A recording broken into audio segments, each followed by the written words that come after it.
Okay, I hope we're on. I believe we are. Let me turn this down. I'm always in my car. It must be the place. There's quietness here. There's a moment of thought. I'm actually headed into the gym, and so just taking a quiet moment and visiting. Who am I visiting? God. So I want to share this. It has been, wow, a whirlwind of what God's been up to. I heard about, I think it is now for me, about 5 years now, that the Lord, I saw a mountain and the Lord was really quiet. And I said, Lord, I haven't heard from you for a while. So he said, I saw a mountain and he was hidden behind it, so I couldn't see him. And asked him why, and he turned me to the side of the mountain so I could see the valley. There was 2 mountains, he was in between. I could see only his head fit in that valley. That's how huge God is. And he said, I'm going to be hidden for a while and not seen. And he said, when it's time, the whole world will see my glory. And at that time his face was gone, and there was this huge yellow golden lights, beautiful, gleaming glory coming out of the valley.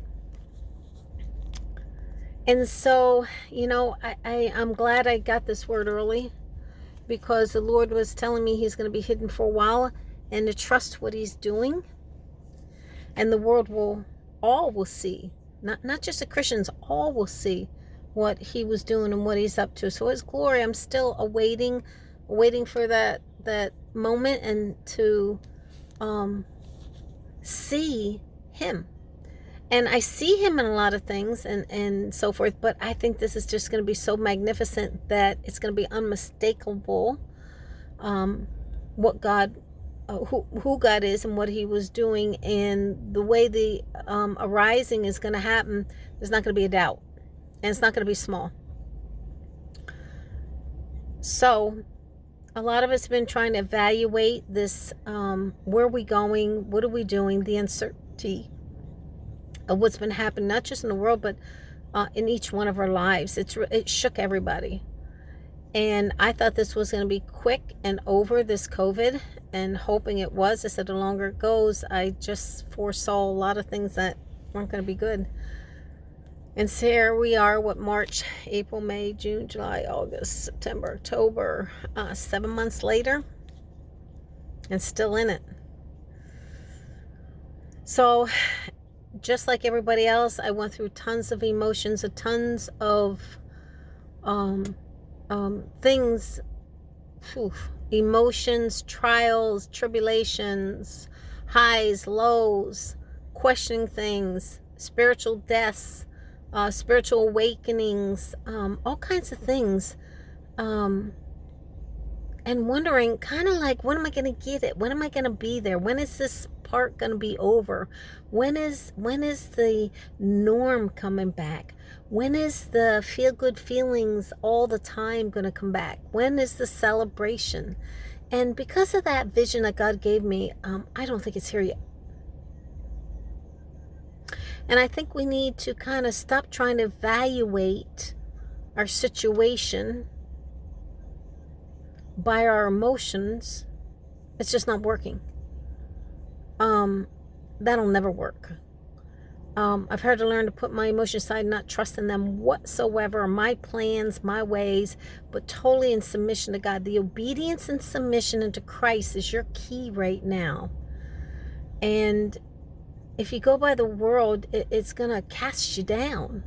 And so all of this has brought me to my knees to Christ.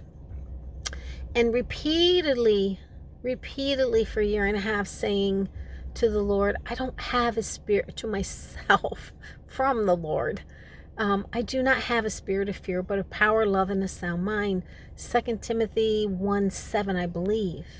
I had to tell myself that over and over again, because the fear that a lot of things brought when my world was shaken.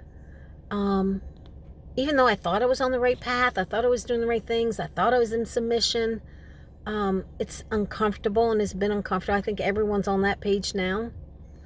I think we were kind of trailblazing, my husband and I, 3 years ago, as before this started. So kind of preparing for it and opening the ways of things. So anything I go through and that I have success in, of whatever that may look like, and to share it for the next person who's going through it, and to help them, if all possible. And those that had the strength and were sitting in a good place that I needed to speak into my life. So we've all been kind of leaning on one another too. But obedience to Christ and worshiping Him. I found the more I worship Him, the more the blessings are flowing, and getting out of the way. That if you stand in that place, which sometimes I thought just makes sense, but it's temporary, but doesn't make sense sometimes when you look around you and so forth. But saying you're trusting Him, but then really having that in your heart, an expression to Him and speaking with Him and really submitting and worshiping for everything He's done. We don't understand the reasons. And one of these days we're going to look back at this passage in this lifetime, and we're going to see and we're going to know what He was up to, what He had planned, and the outcome. See, none of us can do it. Only God can do what He's going to do. This is why it's incomprehensible to not if most all of us. I think a lot of people are guessing. I think a lot of people are in hope. No one, I believe, has the answer. Only God. And until He reveals it. So don't forsake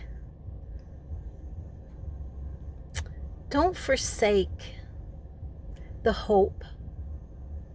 That's the most important. Don't forsake your hope, and your hope in Him, not in situations or lifestyle, which sometimes, again, just seems like, well, we need to do this, we need to that to survive in this world, to make in this world, to do our daily in this world, whether it be kids, children, family, work, business. You know, we need to, it's getting hot in this car. We're 70, what are we here? 70 some degrees, which actually we're in the 90s, but it's going to get a little cooler in the back, hot again here in Texas. So don't despair is what I want to say. Don't despair. Keep focused on Him. That's the key. Worship is the best thing you can do. Takes you out of your funk, takes you out of yourself, gets you out of your soul, puts you in the right place, and puts you with Him to keep you going.